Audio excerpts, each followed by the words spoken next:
sa Pilipinas. NBC Manila Broadcasting Company. DZRH, member, kapisanan ng mga broadcaster ng Pilipinas.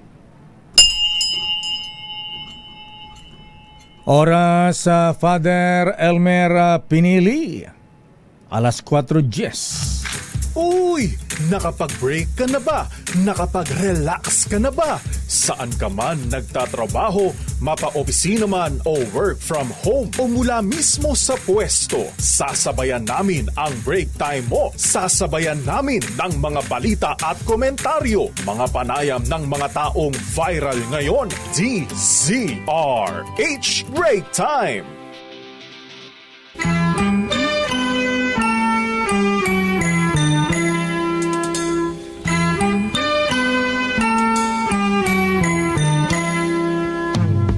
See the curtains hanging in the window in the evening on a Friday night. Little light is shining through the window, lets me know everything's alright. Summer breeze makes me feel fine. Tag-ulan na ba? Wampay, lakay. Umaambon-ambon na eh. Sapri-sapri lang. Gusto ko malakas-lakas ang bahagya. Ganun ba? Para malamig-lamig. Magandang hapon, Pilipinas. Ako po si Deo Macalma. Ako naman po, Thea Petro Corpus. At narito ang headlines ng ating mga balita ngayong araw ng Miyerkules. Swelde at simbang baklaran. Yehey! At 30 ng buwan ng Abril, abay pipilasin na isang pahina ng ating kalendaryo. At sa ating mga headlines, China sinupalpan ng Armed Forces of the Philippines dahil sa ginawang pagsita sa isinasagawang joint military exercises Balikatan 2025 ng Amerika at Pilipinas. Malacanang tinawag na fake news ang memo na pataasin ang rating ni Pangulong BBM at patalsikin si Speaker Romualdez. Publiko binalaan naman ng NBI laban sa pagkalat ng tinatawag na raids bait o content para galitin ang mga mamamayan. Seguridad ng election data tiniyak ng COMELEC sa kabila ng attempted hacking ng Chinese spy. Mga LGUs na magbebenta ng bigas na nagkakalaga ng 20 piso per kilo, abay kailangan daw na exemption sa COMELEC ayon kay Chairman George Garcia. Pagpatay kay veteran journalist Johnny Dayang umani ng pagkondena. Hitman patuloy na hinahunting. Grabe ha, pinasok sa loob ng kanyang bahay kagabi at pinagbabaril. Diyos ko po ha. Hindi na sila naawa kay bossing Johnny Dayang, 89 years old. Samantala daang residente inilikas kasunod ng panibagong pagsabog na naman ng bulkang Bulusan sa Sorsogon kagabi. Daan-daang libong pasahero na kinabang sa libreng sakay ng MRT3 at LRT2 simula ngayong Miyerkules. Mahigit 100 milyong pisong halaga ng marijuana mula sa Thailand. Aba, congrats! Nasabat na mga tauhan ng Bureau of Customs. Mga pasaporte ng mga paalis na pasahero bawal nang hawakan ng airport security personnel. At ngayon sa detalye ng ating mga balita. Sinupalpal ng Armed Forces of the Philippines ang muling pagsita ng China sa isinasagawang military drill o balikatan exercises sa West Philippine Sea. Ayon kay AFP spokesperson Colonel Francel Padilla, hindi provocation ay isa lamang paganda ang aktibidad na isinasagawa ng militar. Matatandang sinabi ng Southern Theater Command ng People's Liberation Army ng China na nagdudulot ng disruption sa karagatan ang isinasagawang military drills o balikatan exercises. Kahapon inireport naman ng Philippine Air Force na naging matagumpay kasyam na multilateral maritime patrol sa West Philippine Sea kung saan tampok ang mga FA-50 fighter jets ng Pilipinas F-16 at F-18 bomber planes ng Amerika at pagpaparesabog ng mga missiles. Samantala, patuloy ang suporta ng liderato ng Kamara sa pagpapalakas ng ugnayan ng Pilipinas at Japan na isa sa mahalagang kaalyado ng bansa sa pagpapaunlad ng ekonomiya at defense and security. Ito ang inihayag ni House Speaker Martin Romualdez sa pakikiisa ng sambayan ng Pilipino sa mainit na pagtanggap kay Japanese Prime Minister Ishida Shigeru na dumating noong Martes para sa 2 araw na official visit sa Pilipinas. Ayon kay Romualdez, ang Japan ay hindi lamang kapitbahay na bansa kundi matatag na kaalyado at katuwang sa pagpapanatili ng kapayapaan sa Asia-Pacific region. Dagdag pa ni Romualdez, nilagdaan na ang Philippine-Japan Reciprocal Access Agreement na layuning palakasin ang defense and security strategic cooperation. Sabi pa ng House Speaker, bukod dito ang mahalagang papel ng Japan sa Pilipinas sa larangan na ekonomiya kaya nakahandaan niya ang Kamara na makipagtulungan at makipag-ugnayan sa Japan. Narito si Panayam kay House Speaker Romualdez. Philippines and Japan have a very strong relationship kaya itong bisita ng Prime Minister lalong titibay ang ating relasyon. At nakakarang taon na nakapirma din tayo ng bagong trilateral agreement between Japan, the Philippines, and the US kaya siguro tuloy-tuloy din ang pag-uugnayan dito sa mga pwede natin gawin with Japan in terms of relationships, in terms of investments, trade, and of course for defense and security concerns.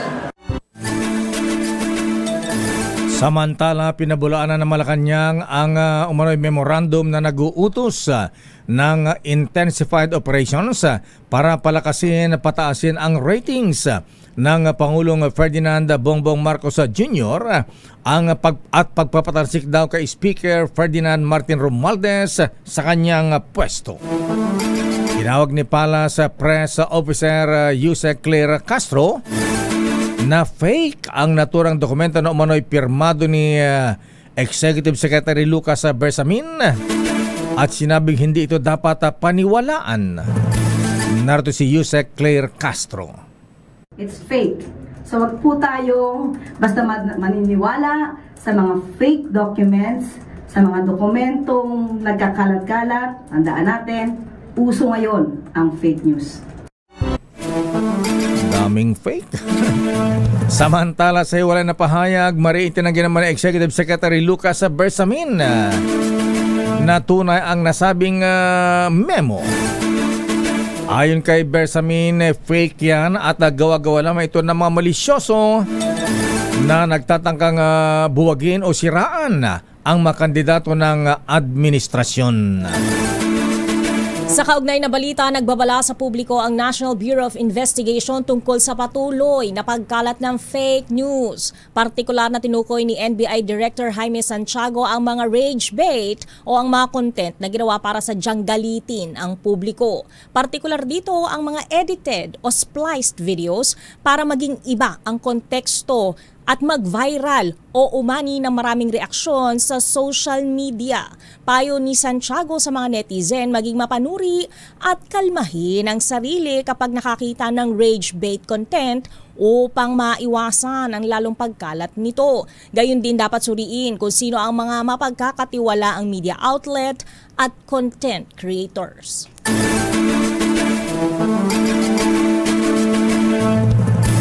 Umarangkada na ang 4 na araw na libreng sakay ngayong araw bilang pagdiriwang ng Labor Day bukas. Kasi ito ng announcement ng Pangulong Bongbong Marcos bilang simple umanong paraan ng pamahalaan para magpahayag ng pasasalamat sa mga manggagawang Pilipino. Sa mga hindi pa nakasakay ng LRT at MRT, ayan, subukan nyo, libre ha? Dahil libre ang pagsakay ngayon sa LRT1, LRT2 at MRT3 buong araw. Simula ngayong Abril at 30 hanggang Mayo at 3. Kahit mapabalik-balik ko hanggang Monumento, hanggang Baclaran, ikutin libre ko yan. nga lahat lakay. Pasado alas 10 sa umaga kanina nang magsagawa ng inspection si DOTR Secretary Vince Dizon sa mga train stations. Ayon sa DOTR, ito'y upang matiyak na maayos ang pagpapatupad ng nasabing programang Libreng Sakay. Pumalo nga sa halos 300,000 pasahero ang sumakay ng libre sa LRT2 at MRT3 sa pag-arangkada ng libreng sakay ngayong kaugnay ng Labor Day. Umabot na sa 80,600 na pasahero ang nakasakay ng libre sa LRT2 hanggang nitong tanghali.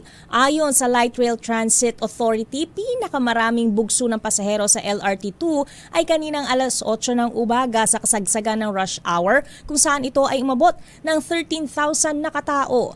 Nasa 200,000 pasahero naman ang libre nakabiyahe sa pamamagitan ng MRT3 hanggang kaninang alas 12 ng tanghali. Pinangunahan naman kaninang umaga ni DOTR Secretary Vince Dizon ang inspeksyon sa 3 train system para matiyak na maayos ang pagpapatupad ng free ride program sa utos ni Pangulong BBM. Ang libreng sakay sa 3 train stations o 3 train systems ay bilang pagdiriwang ng Labor Day sa Mayo 1 pero hindi lamang ito para sa mga manggagawa kundi para sa lahat. Magtatagal ang free ride sa mga tren hanggang sa May 3, araw ng Sabado. Inaasahang hahakot din na malakas na suporta mula sa Mindanao ang 106 sa Trabaho Party List. Bata sa latest survey na panglima ang Trabaho Party List sa mga napupusan naman ng taga Mindanao sa nalalapit na eleksyon. Ang nasabing ranking ay mas mataas kumpara sa naunang survey kung saan pang-13 ang nasabing Trabaho Party List. Sinabi ni Ninay Chavez, nominee ng nasabing party list, na ito ay patunay na tanggap ng taong bayan ang kanilang advocacy, lalo na ang pagtataguyod sa interes ng mga manggagawa. Samantala, tiniyak ng COMELEC na walang nakompromiso sa datos na kanilang hawak kasunod ng pag-aresto sa isa umanong Chinese spy malapit sa kanilang tanggapan sa Maynila. Ayon kay COMELEC Chairman George Garcia, wala siyang inimbak na election data sa main office ng ahensya. Kumpiyansa din si Garcia na hindi basta-basta madaling mahak ang kanilang sistema sa kabila ng instrumentong nakumpiska sa Chinese. Gayunman, binigyan diin ni Garcia na dapat pa rin magsagawa ng malalimang investigasyon sa inarestong Chinese. Tiwala naman si PNP Information Chief Colonel Randolph Tuanyo na makumpleto ng PNP ang voter turnout sa National Headquarters sa pagtatapos ng local absentee voting ngayong araw, April 30. Mahigit na 60% na ang voters turnout ng PNP para sa local absentee voting. Ayon kay Colonel Tuanyo, mahigit 12,000 ng tauhan ng pulisya ang maagang nakaboto hanggang kahapon. Kabilang dito ang 958 personnel mula sa Campo Crame at 11,891 na mga pulis mula sa iba't ibang police regional office. Samantala, kinakailangang humingi ng exemption sa COMELEC ang mga LGU na magbebenta ng 20 pesos kada kilo ng bigas. Sa panayam ng DZRH News, sinabi ni COMELEC Chair Attorney George Garcia na tanging Department of Agriculture lamang ang kanilang binigyan ng exemption. Anya, kung ang presyo ng bigas ay 33 pesos, ang 20 pesos ay sasagutin ng Department of Agriculture habang ang natitirang 13 pesos ay paghahatian ng Food and Terminal Incorporated at LGU kung saan sila ay magiging tig 650, bagay na dapat hinga ng exemption ng LGU. Dagdag pa ni Garcia, kinakailangang sa pampublikong lugar ibenta ang bigas at hindi dapat pagbawalan ng presensya ng media at iba pang grupo. Matatandaang ang pagbebenta ng 20 pesos kada kilo ng bigas ay magsisimula bukas, Mayo 1 sa Cebu. Narito ang bahagi ng pahayag ni Attorney Garcia. dapat pagka mag-distribute sila sa public place o magbebenta ng mura, hindi po ginagawa ito sa pribadong lugar. Dahil yan po yung isang pampublikong gawain bakit kinakailangan gagawin sa pribadong lugar? Two, dapat po hindi ipagbabawal ang presensya ng media, ng civil society, ng interest groups, ng stakeholders. Dapat payagan. Gusto natin masaksihan kung talaga bang yun lang ang ginagawa doon at hindi napopolitika. Siyempre, dapat yung local government unit ang mismong magbibigay din sa mas murang halaga, humingi rin ng exemption sa COMELEC. Sapagkat yung binigay namin exemption, para po yan sa DA. Samantala, eto pa, ayan, nadagdagan pa ang pinagpapaliwanag ni COMELEC Chairman George Garcia ng COMELEC. At ito ay si Vice Mayor Noel Montellana ng Jipapad Eastern Samar. Dahil sa mga pahayag nito tungkol sa kanyang kalaban habang nangangampanya. Sa isang campaign sortie, sinabi ni Montellana na huwag nang iboto si gubernatorial candidate Ralph Vincent R.B. Ibardone dahil sa pagiging abnormal daw ito na ito isinilang dulot ng pagiging prematurely born. Bukod dito ay nagkomento rin si Montellana sa nanay ni R.B. Ibardone na wala daw itong puwet, hindi gaya ng kanyang misis. Alang yan. Sundutin kayo sa paluin kayo sa puwet ito. Ipadir kayo sa puwet itong si Montellana, ha? Sakit yun lakay. Sa inilabas na show cause order, binigyan ng COMELEC si Vice Mayor Montellana ng 3 araw para magpaliwanag kung bakit hindi siya dapat ma-disqualify sa darating na eleksyon dahil sa umano'y paglabag sa anti-discrimination na guidelines ng COMELEC. Nauna rito ay pinagpapaliwanag na rin ng COMELEC ang ilang kandidato sa pagka-mayor. Ayan, tulad ng attorney siya ng Pasig. At yung kumakandidato mayor sa Silang Cavite, na binabastos ang mga single parents. Ayan.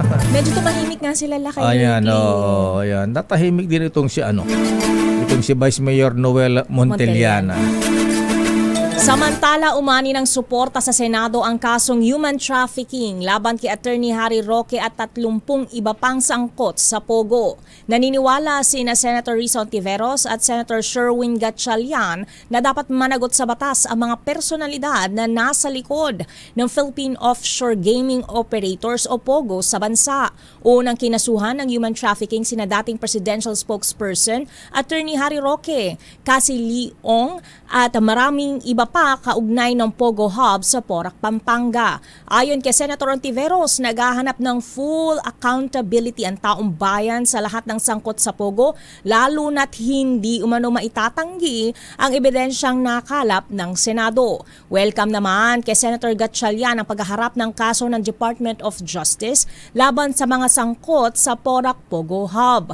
Anya, dapat magsilbing babala ito sa sino mang aabuso sa kanilang kapangyarihan ay hahabulin ng batas. Babalikan natin ang ilang pang detalye ng ating mga balita.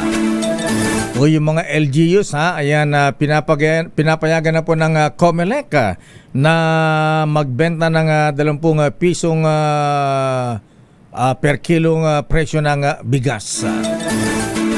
Samantala, pagpatay kay veteran journalist Johnny Dayang, umani ng pagkondena at ang hitman hinahanting na ng pulisya. Samantala, daan-daang residente inilikas na naman sa panibagong pagsabog ng bulkang Bulusan sa Sorsogon kagabi. At mahigit 100 milyong pisong halaga ng marijuana na ipinuslit mula sa Thailand nasabat ng mga tauhan ng Bureau of Customs ba? Masisipag ang mga tauhan mo, Apo Commissioner Bien Rubio. Ang detalye na mabalitan yan sa ating pagbabalik sa ating palatuntunang break time. RH Break Time. Oras, Mr. Cesar Lee, Mr. Michael is my guy, Doktora Isa Suntay, Doktora Evelyn Laureta. Alas 4:29. Ang may si Deo, Deo mahal mapag DZRH Break Time! Oras sa Misa Teya. Alas 4:38. At bago ang detalye ng ating mga reports mula sa Malacanang Senado at Kamara, bati mo natin na happy birthday si birthday girl. Abay, ilang araw natin binabati ito, wala habang pamerienda ito. Baka mamaya lakay. Ayan. Hindi pa tapos ang araw. Aha. Hindi ba niya natatanggap ang sweldo niya? Happy birthday manang Milky Sikoya Rigonan. Uy, kay paring Ador Urbano, happy birthday in heaven. At happy birthday din kay Congressman GP Padjernos. Aba, Congressman GP, alaba tayo dyan. Aba, binabati ng mga taga GP party list. Yan. Sina Atty. Rorica Padjernos. At happy birthday din sa aming bishop sa IFI. Iglesia Filipina Independiente, Bishop Buddy Ballesteros. At ang kanyang kambal na si Monsignor Manny Ballesteros. Mula kay Kuyang Reden Ballesteros. Yan po ay mga obispo at paring Freemasons. Happy birthday din kay Sister Sara Asuncion. At kay Kuyang Rex Taghinod. Aba, mula sa mga taga AFP. Mula sa opisyal ni General Ometa Browner. Samantala sa ating mga reports, libreng sakay sa tren, huwag intrigayin ayon sa Malacanang. Let Narciso, please kami, Miss Let. Lakay ni Steya, umapelang Malacanang sa mga kritiko. No, wag naman bigyan ng mali siya ang 4 na araw na libreng sakay sa LRT1, LRT2 at MRT3. Sa press briefing, sinabi ni Palas Press Officer Claire Castro na hayaan sanang makinabang ang taong bayan sa tulong na maaaring ibigay ng gobyerno sa kanila. Ipinaliwanag rin ni Castro kung bakit hindi isang araw lang ang libreng sakay gaya ng nakagawian sa katwirang holiday kasi ang May 1. Sa mga nagsasabing panahon ng eleksyon, iginiit ng palasyo na nataon lang dahil panahon rin ng selebrasyon ng Labor Day. Narito si Yusek Castro. Ang May 1 po kasi International Labor Day po ito. Hindi naman po natin pwedeng ibigay ito sa mga manggagawa sa December. So tama lamang po sa panahon kung kailan dapat i-celebrate po ang Labor Day, doon lamang po natin ibigay. Iniutos ni Pangulong Ferdinand Marcos Jr. ang libreng sakay sa 3 train systems mula April 30 hanggang May 3 bilang pagkilala sa ambag ng mga manggagawa sa ekonomiya at sa lipunan. Ito si Lieutenant Narciso para sa DZRH, una sa Pilipinas, una sa Pilipino. Yan, pasalamat na lahat, merong libre. Tama, mapapakinabangan ng lahat, lakay. 100 pisong minimum wage, ito gusto ko lalo to. 100 pisong minimum wage increase dapat nang ibigay sa mga manggagawa ayon kay Senator Mig Zubiri. I-detalye mo balita RH28 Raymond Dadpaas. Raymond. Mr. Mayor, dahil sa tumataas na presyo ng mga pangunahing bilihin, narapat lamang na aprobahan at ibigay ng 100 pisong dagdag sahod sa mga manggagawa. Ito ang paniniwala ni Senador Juan Miguel Zubiri sa pagdiriwang ng Labor Day bukas. Sabi ni Zubiri, ang dagdag sahod ay hindi regalo. Isa itong karapatan na dapat igalang at ipaglaban. Pagbibigay katarungan ito sa katatagan ng ating mga manggagawa.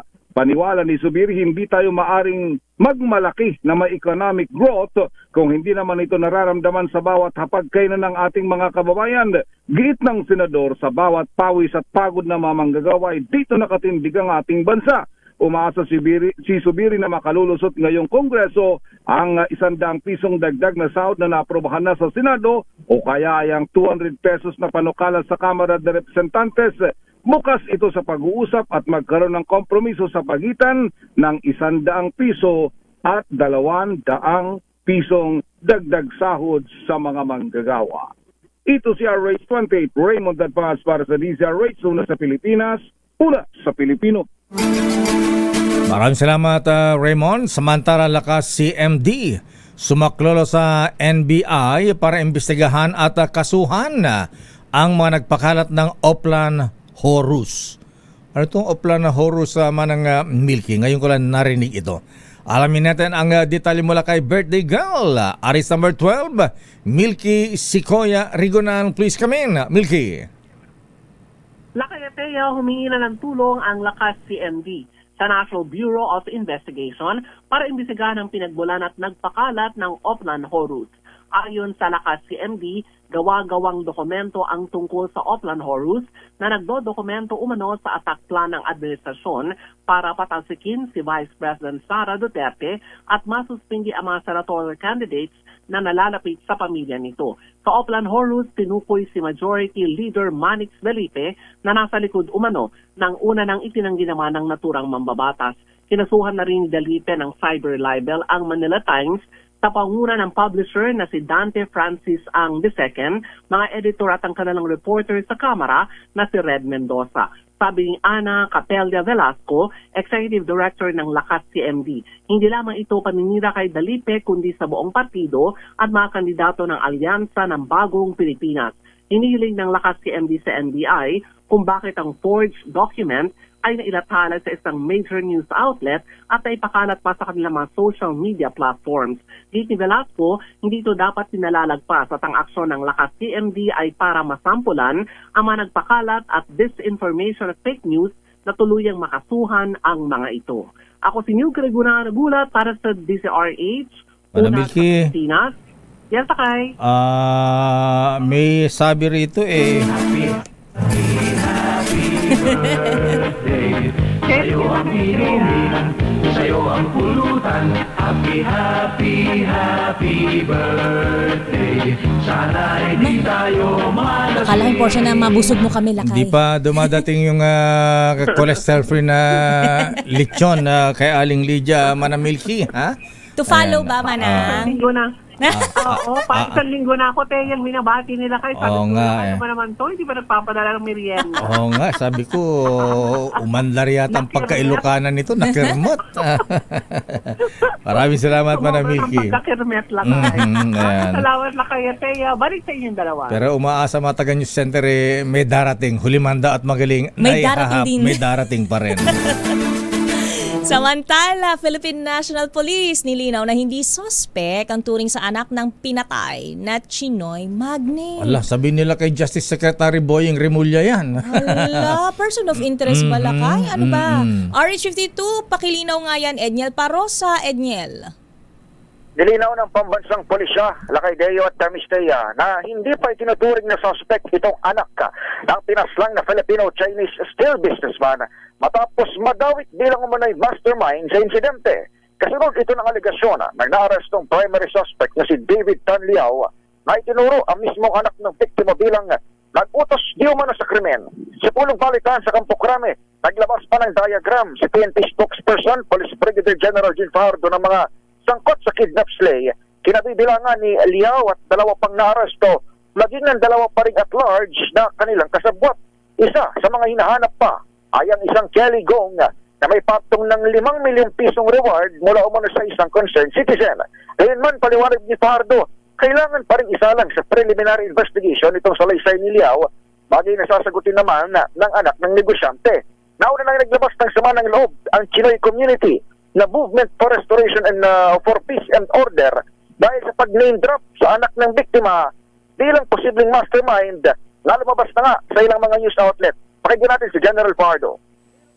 Primary reason kung bakit po siya na-include as one of the respondents is because of the assertion of the David Tan Liao doon po sa kanyang extrajudicial confession po when he surrendered before the AKG po. But maliban doon sa kanyang assertion ay wala naman siyang naipapakita pa na ibang ebidensya linking. Although may mga sinasabi po siya doon sa kanyang statements including the alleged meeting with the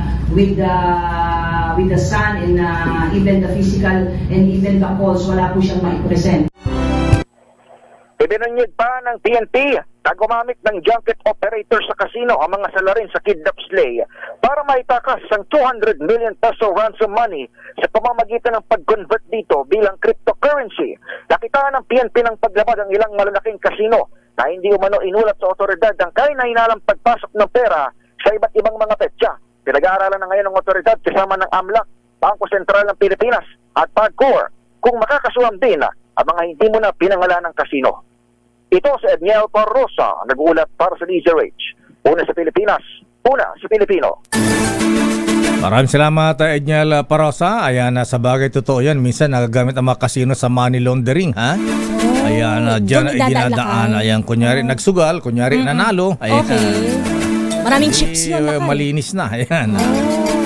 Samantala, pagbabanta at pagdadala ng baril habang nangampanya ng isang kandidato sa Pampanga, inreklamo sa COMELEC. Aba, may dala palang baril ito. Dapat ba't di pa hinuli? Ayan, bawal yan. Gun ban yan.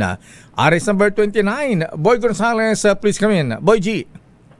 Lakay Teya, inireklamo sa COMELEC ang umano'y pagbibit-bit ng baril at pagbabanta sa mga taga-suporta ng kanyang kalaban sa politika, si Patrol Party List Representative Jorge Antonio Bustos na ngayon ay tumatakbo na kongresista sa ika-4 na distrito ng Pampanga. Isang barangay kagawad na Elias Bia ang naghain ng reklamo sa tanggapan ni COMELEC Commissioner COMELEC Chairman na George Erwin Garcia nang anyay nakuhanan pa ng video na siya ay pagbantaan ni Bustos sa isang campaign sa barangay Palimpe sa bayan ng Masantol kamakailan. Lalo daw natakot si Bia dahil sa nagbibit-bit pa ng baril si Bustos habang nangangampanya. Bukod dito, may ilang pang residente umano ng Masantol ang nagreklamo na rin sa pulisya dahil sa umano sa pagbabanta ng ilang mga tauhan ni Bustos. Kaugnay ng insidenteng ito, piniling na rin nila na isailalim sa COMELEC control ang mga bayan ng Masantol, Apalit at Santo Tomas dahil sa mga ulat ng pangaharas ng ilang mga armadong grupo. Samantala, sinusubukan pa natin kuhanan ang pahayag si Bustos lingkod sa naturang reklamo. Ito si Boy Gonzales para sa Disaretsyon sa Pilipinas, una sa Pilipino. Maraming salamat, Boy Gonzales. Ambay, kung walang exemption sa gun ban yan, dapat hinuli at kinasuhan yan. Abira, magiging congressman pa naman yan kung mananalo. Magiging lawmaker. Hindi pa lawmaker, lawbreaker na. Samantala, ABP Party List kinondena ang pagpatay sa founder at nominee na si Lenin Bacod sa Maynila. Idetalye mo ang balita, RH27 Noche Kakas Noche. Miss Teya at Lakay, kinondena na ang bombero ng Pilipinas sa Party List ang karumaldumal na patay ABP Party List si Leninsky Bacod. Ayon sa first nominee ng ABP Party List si Jose Antonio Goitia, ang pagpatay kay Bacod ay hindi lamang sa isang tao, ito ay atake sa pangarap nila. Nananaw rin si Goitia sa otoridad na magsampa o magsagawa ng masigasig at mabilis at makatarungang investigasyon. Hustisya umano ang CEO ng nila. Sinasabing sila ang original na ABP at malinaw ang nagtatag umano ay ang pinaslang na si Bacod. Inampahan rin umano ni Bacod sa Quezon City at Manila ang gumagamit umano ng ibang grupo ng ABP. Ni Guitia, sila ay na ABP, kaya hinahamon nila ang COMELEC na maglabas ng resolusyon sa tunay na ABP. Magbibigay rin umano sila ng 1 million pesos sa sinumang kapagbibigay ng impormasyon sa insidente ng pagpatay. Si Bacod kamakailan ay pinagbabaril patay habang nakatayo sa P. Guevara Street, Barangay 435 sa Sampaloc, Maynila. RH27, nagkikakas DCRH, una sa Pilipinas, una sa Pilipino. Maraming salamat, Noche Kakas. Mukhang mahina ang mga checkpoint ng ating mga pulis. Matandami na kalusot na nagdadala ng baril at nananambang pa. Ayan. Katulad nito, yung dating mayor, ayan, pinagbabaril din. Alam niya. Standby, Benji Antioquia, sino itong dating mayor? Kandidato ba sa pagka-mayor ulit? Standby, June Dimakutak. Bati mo natin ng happy birthday si Brad, Attorney Norman Bersosa. Aba, Aka Romeo Vasquez ng TLK. Toro. Happy birthday, Brad. Romeo Vasquez na ka.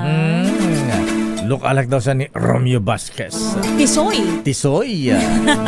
At happy birthday din kay Kuyang Eric Estrellado, ang chief ng LTO Diliman, Quezon City.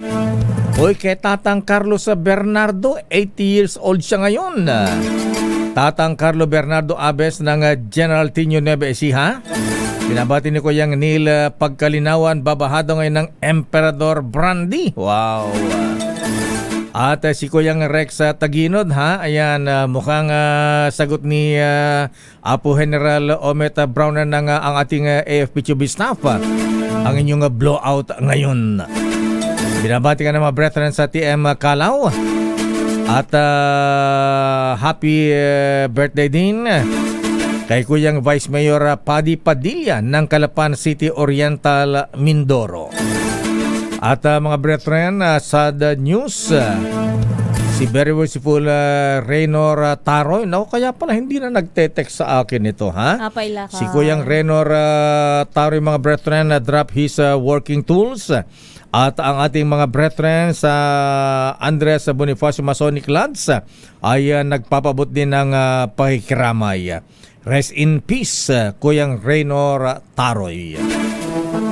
At batiin din natin si Kuyang William Perez ng Balintawak Masonic Lads sa Kumaga, Quezon. Kuyang Florante Cabanatan ng Yangko Masonic Lads Zambales. Kuyang Carl Panganiban ng Sumulong Masonic Lads.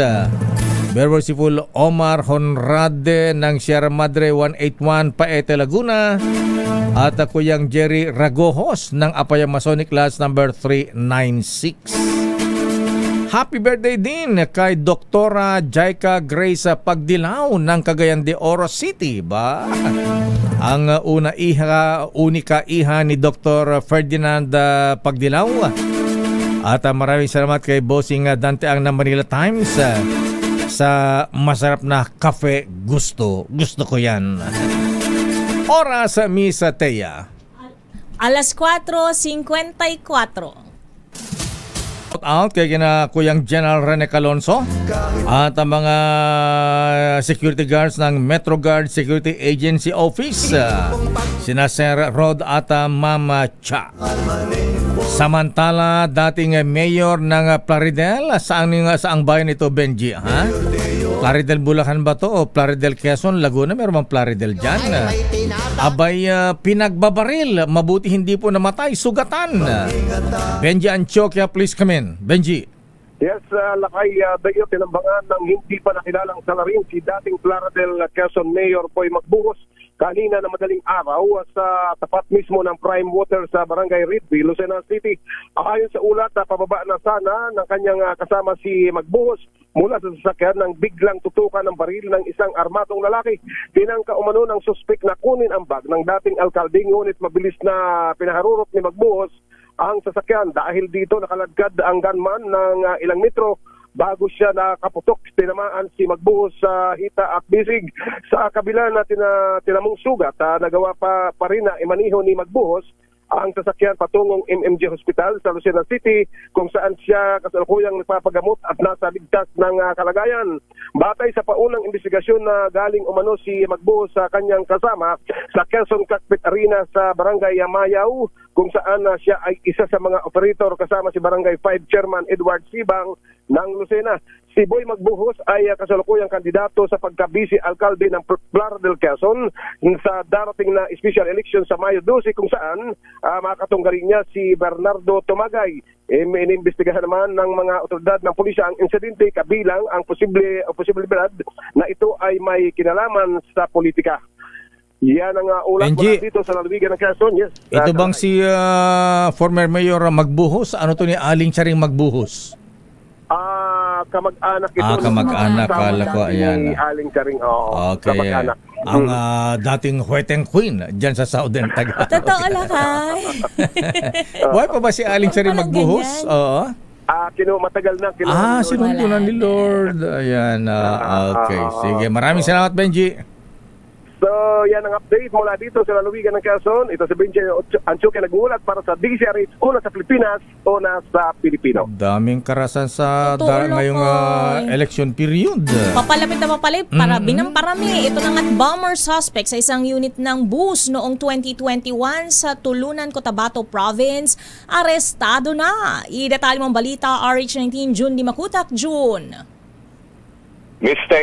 Lakay Mayor, arestado ang isang tao na siyang nakilalang responsableng suspect sa pambobomba sa isang unit ng Yellow Bus Line sa bayan ng Tulunan, Cotabato Province noong January 27, 2021 na kumitil ng buhay ng isang inosenteng fruit vendor at pagkasugat ng 3 pasahero. Sa impormasyon mula sa Provincial Police Office Maguindanao del Sur, matapos ang 4 na taong pagtatago sa batas, namataan ng Intel Unit ang isa sa mga suspect sa public market ng General Salipada kay Pindatun, Maguindanao del Sur. Ang suspect ay kinilalang isang Tasludin Kuda Saligan, nasa 8 taong gulang, at ito'y matagumpay na naaresto ng Joint Elements na ngayon nasa pangalaga ng CIDG Barm sa PC Hill, Cotabato City. At isinampa laban sa suspect ang mga kasong murder at multiple frustrated murder.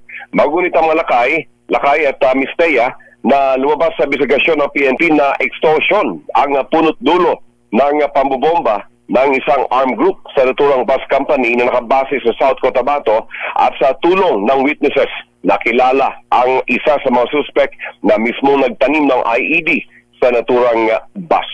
Yan ang ating patuloy updates mula sa inuulang bahagi ng Cotabato City, Central Mindanao. RH19, June de Macuta, DZRH. Una sa Pilipinas, una sa Pilipino. Maraming salamat, June de Macuta. Buti pa't umuulan dyan. Mariing kinon din naman ng Presidential Task Force on Media Security ang pagpaslang sa veteranong journalist na si Juan Johnny Dayang. Ayon kay Executive Director Undersecretary Jose Torres Jr., nakipag-ugnayan na sila sa PNP para matukoy at mapanagot ang salarin. Batay sa report na Aklan Provincial Police, pinasok sa loob mismo ng bahay ni Dayang, 89 years old, at saka pinagbabaril ng nag-iisang suspect. 3 beses binaril si Dayang at ito ay naisugod pa sa ospital, pero siya ay dineklarang dead on arrival. Si Johnny Dayang na ating kaibigan ay dating Chairman Emeritus ng Publishers Association of the Philippines, naging presidente ng Manila Overseas Press Club at dating mayor ng Kalibo, Aklan. Our condolences sa ating kaibigan at veteranong journalist kasama sa buhay, Juan Johnny Dayang. Samantala, may sinusundan ng lead ang Philippine National Police hinggil sa pumatay sa batikang journalist at dating alkalde ng Aklan na si Johnny Dayang. Sa isang pulong balitaan sa Campo Crame, sinabi ni PNP spokesperson Police Brigadier General Jean Fajardo na may sinusundan ng good lead ang Regional Police na maaaring may kinalaman sa mga naging dating trabaho ng biktima. Kabilang dito ang kanyang pagiging mamamahayag at mayor ng Aklan, kung saan siya ay binaril habang nasa loob ng tahanan sa Kalibo alas 8 kagabi. Bumuo na rin ng Special Investigation Task Group ang PNP sa kaso, habang pinagana na rin ni Police General Romel Francisco Marbil ang media security vanguard nito, kahit na matagal nang hindi nagpa-practice sa industriya ang President Emeritus ng Publishers Association of the Philippines. Narito si Fajardo. Lahat po ng angulo ay tinitingnan po ng SIDG at ang commitment po sa atin ng Provincial Director and even the Regional Director po ng Police Regional Office 3, who by the way, na nandun po ngayon sa mismong crime scene at kumakausap po doon sa mga witnesses at nagkakakalap po ng mga ebidensya. Si PD at si Abdi po ay nandun ngayon sa crime. Nabatid na nanonood ng telebisyon ng 89 anyos na biktima ng barilin ng hindi pa nakikilalang sospek mula sa labas ng kanyang bahay. At bago ating balitang showbiz, binabati mo natin si Nanay Julieta Cabanela. Ayan si Lola, ha? Nanonood sa ating programa, sabi ni Romel, habang siya uminom ng mainit na Emperador Coffee Brandy. Oh. At binabati natin si Kathleen Arellano ng Metrobank, Kuyang Joey at Ateng Melinda Yu dyan sa Baguio City, at si Mr. Michael is my guy. Sabi niya, lumakas ang ating piso, 55 pesos and 84 centavos ngayon ang palitan. Bumabawi. Kahapon 56 pa, ngayon 55 na lang. Showbiz, Miss Thea. Shaja Padilla, ang Divine Diva, magbabalik concert stage para sa kanyang 40th anniversary sa showbiz. Ida tayo mong balita. Saan yan? Jose Cruzat, Jose ng showbiz. Lakay at Miss Thea, magbabalik concert stage si Divine Diva Shaja Padilla. Kasadong isagawa ang kanyang upcoming concert sa May 17 sa Samsung Performing Arts Theater sa Ayala Mall Circuit Ground sa Makati. Ito ay pinamagatang Shasha Through the Years para i-celebrate ang kanyang 40th anniversary sa showbiz industry. Ayon kay Shasha, hindi lamang basta-bastang concert ang kanyang handog sa fans, kundi selebrasyon ng kanyang incredible journey sa industry. Gayon din ay tribute ito sa lahat ng nanay bilang bahagi na rin ng Mother's Day celebration. Pangako ni Shasha ang isang gabi na puno ng music, memories at heartfelt moments. Kasama ng Divine Diva sa concert ang kanyang mga anak na sina Karil at Zia Quizon, gayon din sina Eric Santos at Gary Valenciano. Sa mga interesado, ang tickets ay available online via Ticket World. Para sa Break Time Showbiz, ito si Josa Cruzat nag-uulat para sa DZRH, una sa Pilipinas, una sa Pilipino. Mapanood nga yan. Panoorin nga natin. Diba yung boses ni Ate Shasha? Siya, dinami-dami. Di wala kayo. At bago tayo magpaalam, binabati mo natin si Ramilio Tusoy Olivares at saka si Kuyang Atene Raul Paras. Aba? Karatapos lang doon nilang maglaro ng goal, hindi rin masyado mainit. Dahil sila ay kumuha ng Umbrella Girls. Ayun. At siyempre, binabati natin si Romy Chua, Kuyang Romy Chua sa Binondo, Manila, at si Attorney Orlando D. at si Leslie Coloma dyan sa Kogyo, Antipolo City. Oy Leslie, kumusta kay Manong Sergeant Nika Coloma? At yan ang kabuuan natin palatuntuan ng break time. Ako po si Deo Makalma. Ako naman po, Thea Petro Carpuz. Susunod na, mga balansyadong balita, Henry Ure at Miss Kay Karen Oyong. Bye-bye!